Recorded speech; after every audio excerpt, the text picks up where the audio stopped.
Good morning, my awesome friends and followers of, I'm going to be honest, I'm going to say, Suffolk's #1 YouTube channel.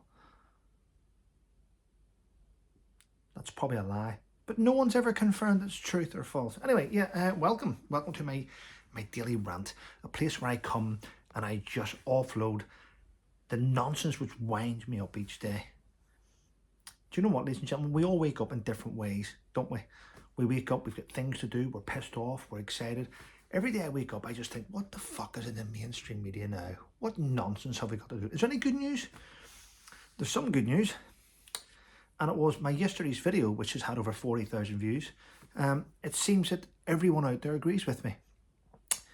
I totally am behind giving the death penalty to anyone that drives deliberately towards the public in order to kill, maim or injure. If you're going to try and kill innocent people for no reason other than you hate the West, it should be an instant death penalty. I think the UK needs to work closer with the US, and even though here in the UK it's on death penalties, we should extradite all evil people to the US and let President Trump give them the lethal injection or whatever it may be, the electric chair. Get rid of them. Send a message to these people that are non-westernized, the people that are non-civilized. Send a message to them that the West now will an eye for an eye. That's just my opinion. Anyway, and I was right yesterday, and I know I'm fucking right when I say it. Meghan Markle did not reach out to her father. She lied. Imagine lying to the mainstream media that you care about your family. The world looks at these two and we know that you're scum. We know you don't care about anyone other than yourselves. Humanitarian award? My arse. They should be made to hand it back. They should be. In fact, the newspaper did reach out to Thomas Markle Sr. and I knew this was happening because I was told to stand by. I was told to stand by for something coming out. I spoke to Thomas Markle Jr. a couple of days ago. And I actually know deep down that Thomas Markle Jr. is a good man. He is. He does a lot of good. Yes, he's like me in a way, and I don't mean that badly or goodly, but if you want to say, we can take so much shit. We've got a big threshold. We've got a bullshit threshold so big, but then every so often we snap. Now, I can deal with shit all day long, and then I'll have a few beers. And I used to have a few beers, then do a live and make a mess of things. And I don't do it at the minute. Probably will. Don't say never, though. And he's dealing with his father. So here's what happened. The newspaper said to Thomas Markle Sr., do you mind then? Meghan's now telling, the news around the world is saying that she's reached out. She hasn't. Well, do you mind if we go and do our research and find out? Thomas Markle Sr. went, yeah, go on. So the newspaper got in touch with the hospital, who said, no one's reached out to us. They got in touch with the admin office. No one's reached out to us. They got in touch with the intensive care unit. No one's reached out to us. So the newspaper did their due diligence and went and checked everywhere. And it's true. She never reached out to anyone. She lied. The backlash hitting her is colossal. So she made up a story. But you know what? We're so used to Meghan making up stories, aren't we? It's like Jack and Nori. Every time she speaks, it's a fucking lie. Yeah. But that's what happens when you marry the throwback of the royal family, isn't it? Anyway, it is what it is. Anyway, listen, ladies and gentlemen, it's the 7th of December today. Yesterday was my 19-year anniversary of having met Her Majesty Queen Elizabeth II. And I put a post out about it because it's 19 years anniversary. And I had this, there's this one subscriber, she was a subscriber. She's now blocked from the channel. She said, well, blah, blah, you keep going on about it. Do I? I've got so many wonderful memories that I will continue to go on about it. It was a day that I'll never forget. Beautiful day to spend with my parents. But then when I clicked on this woman's name, it was just complaint after complaint. 100 comments, 100 times she's complained about my videos. So I just went, block, hide user from channel. She's gone now. But isn't that weird that someone gets up every day to watch my video just to criticize it? I mean, today she'll be waking up wondering where the fuck my channel is. Anyway, go on. And what else have I got here? Yeah, a new poll is telling us all, check this here, ladies and gentlemen. Check this. No wonder the cost of living in the UK is so high. We've got far too many idle, unemployed, lazy people. We really do, don't we? In fact, it's now been proven that one third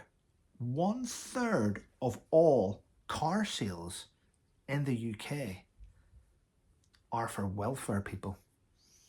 Taxpayers are funding welfare cars for people. Now, the weird thing is, these people will claim, they'll be, yeah, well, I'm not well. Okay, what's wrong with you? I've got obesity. Why is that? I eat too much. Self-inflicted, isn't it? Bed sores. Why? I never get up. Self-inflicted. Over half of the welfare cases in the UK are idle, lazy people. Half are people that are not well, sick, have injuries, or have health conditions, disabilities, and the other half are just lazy. And you know who you are when you're watching this video. So if you comment on this video, you're either from the half that's lazy or the half that really are genuine. What I normally find is the people that comment in here to say they're genuine are normally the ones that aren't genuine. And then we get to see who they are because they type. And the ones that are genuine, believe it or not, don't type because they understand what I'm saying. They'll sit back and go, yeah, I get what he's saying. That's all I'm saying, ladies and gentlemen. Wow. Well, this morning I'm doing something I haven't done since, I can't remember, is it 2016, 17? Nearly 10 years ago, I got invited to my first ever Veterans Breakfast Club. And the person that invited me, ladies and gentlemen, was not a veteran. The person that invited me was Charlie Lawson, the guy that played Jim McDonald on Coronation Street. He used to run a Veterans Breakfast Club up near where he lives in Manchester. And he invited me and I went there one day and I really enjoyed it. It was nice. But I've never been to a Veterans Breakfast since. Until a couple of days ago. Last week I got invited to one this morning. So I'm getting picked up at 8 a.m. this morning. And I'm going to a Veterans Breakfast Club. I'm not going to say where. And I'm a bit dubious about it because I don't really like spending too much time with veterans because I'm just sick of how they fucking act. Not all, but majority of them act. It's like everyone owes them something. You know, oh, I can't get a job. It's not my fault. Let's blame the migrants. Okay. Have you applied for a job? No. Are you on any register to try and get you employment? No. So you want someone to knock your door and go, job? Yeah. That's the ones I don't like. But there are many genuine veterans out there that I do think are awesome people. Unfortunately, I don't get to meet many of them. I only meet the fucking moaners.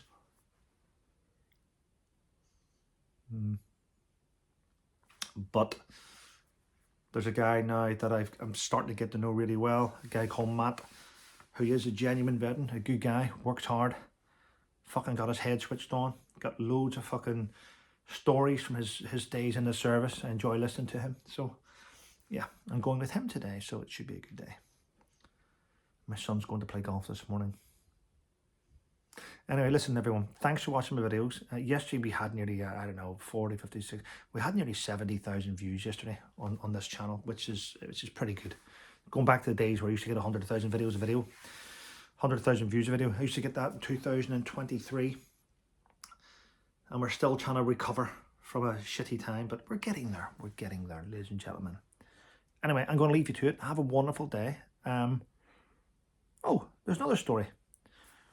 Prince Andrew, he's not called Prince Andrew, is he? Andrew, I don't care, whatever you want to call him. Andrew Mountbatten Windsor and Sarah Ferguson are going to do their first event that they've done in a long time. This weekend they're going to be attending their granddaughters. I think their granddaughter's being baptised or christened. So they're going to be attending the christening of that. And it'll be the first time that they've been in public in a long time.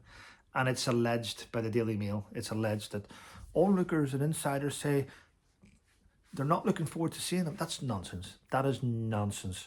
That's another story made up by a journalist for clicks. They're going to be attending it and they're coming out of exile. They're not coming out of exile. You can't expect them not to turn up to their granddaughter's christening. Of course they're going to attend it, and anyone that says they shouldn't attend it are arseholes, in my opinion. Anyway, listen everyone, have a wonderful day, and I'll catch you all later. Thanks for watching my video, and I'll see you tonight for my live stream, 6 p.m. Don't be late.